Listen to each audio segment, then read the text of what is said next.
Olha, a gente vive num mundo que é, assim, um barulho só, né? É um monte de gente dizendo o que fazer, no que acreditar. A grande questão é como é que a gente acha um guia de confiança no meio dessa confusão toda. É só parar para pensar um pouquinho. Cada vez que a gente pega o celular, é uma enxurrada de conselhos, notícias, opiniões, é muita coisa. E claro, a gente acaba se sentindo meio perdido, sem saber para onde ir, em quem confiar. A pergunta que fica martelando na cabeça é justamente essa. Com tantas vozes falando ao mesmo tempo, como é que se encontra um norte? E se a resposta para isso tudo tivesse, sabe, bem na nossa frente, escondida em textos milenares? É o que a gente vai ver agora.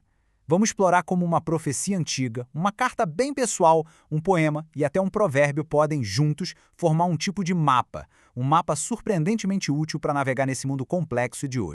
Então, vamos lá. Nossa primeira parada nessa jornada nos leva direto para um conflito, um embate de alto risco entre dois profetas. E a escolha ali era bem clara. Ou se apegava a uma mentira que trazia conforto, ou se encarava uma verdade bem dolorosa. Olha só que contraste absurdo. De um lado você tem Hananias. Ele chegava e falava exatamente o que o povo queria ouvir, né? O povo estava exilado, sofrendo, e ele prometia: fiquem tranquilos, em 2 aninhos tudo volta ao normal. Era o alívio imediato, a promessa fácil. Mas aí do outro lado vinha Jeremias, com a realidade nua e crua. Gente, isso vai ser longo, vai ser difícil. A mensagem dele não era sobre um resgate milagroso e rápido, era sobre como aguentar o tranco, como sobreviver e até encontrar um sentido numa situação que ninguém ali tinha escolhido. E quando Jeremias falava que ia ser longo, ele não estava brincando. Ele falou em 70 anos. 70. Isso muda completamente a perspectiva. A escolha ali não era mais só entre ser otimista ou pessimista. Era sobre decidir se preparar para uma maratona ou ficar sentado esperando uma corridinha de 100 metros que, no fim das contas, nunca ia acontecer. E o mais interessante é que esse dilema não ficou lá no passado, não.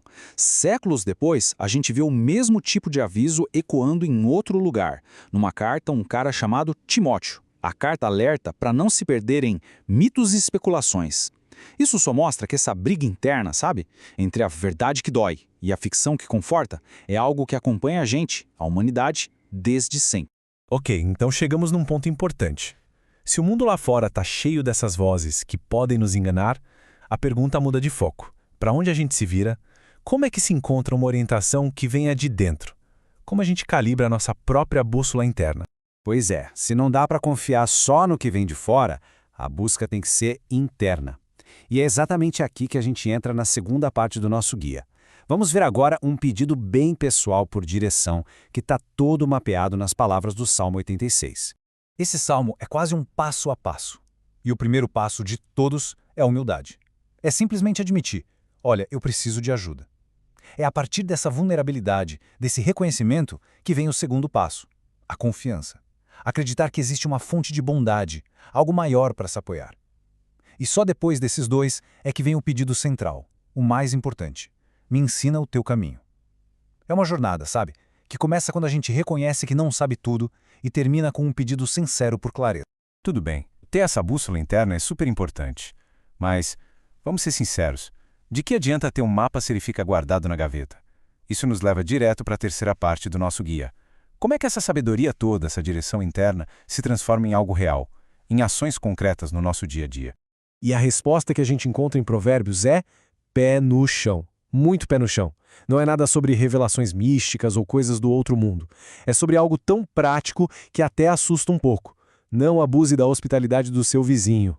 É um lembrete muito forte de que sabedoria de verdade não vive só lá nas nuvens. Ela se mostra aqui, no chão que a gente pisa, no jeito como a gente trata as pessoas.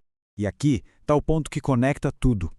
Uma orientação verdadeira não é só um sentimento, uma coisa interna. Ela tem que passar no teste da vida real, no jeito como a gente se relaciona com os outros, como a gente leva o nosso dia a dia. A busca por algo maior tem que se traduzir em bom senso e em gentileza aqui, na prática. Certo. Então, o que acontece quando a gente junta todas essas peças? Como é que o discernimento para filtrar o que vem de fora, a humildade para buscar uma guia por dentro e a sabedoria para agir no dia a dia, como é que tudo isso se encaixa e vira uma coisa só, um caminho unificado? O que a gente vê surgindo desses textos é uma estrutura com 3 pilares. O primeiro é a coragem de encarar a realidade, mesmo que difícil, em vez de se apegar a uma ilusão confortável. O segundo é a humildade, de olhar para dentro e pedir ajuda, pedir uma direção. E o terceiro é a disciplina para transformar tudo isso em ação, no mundo real.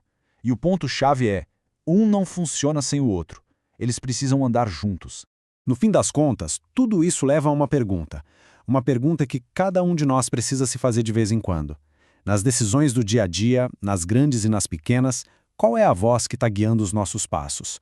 É aquela voz que oferece o atalho, o caminho mais confortável? Ou é aquela que, mesmo sendo mais difícil, nos aponta para a verdade? A resposta que damos a essa pergunta pode definir todo o resto da jornada.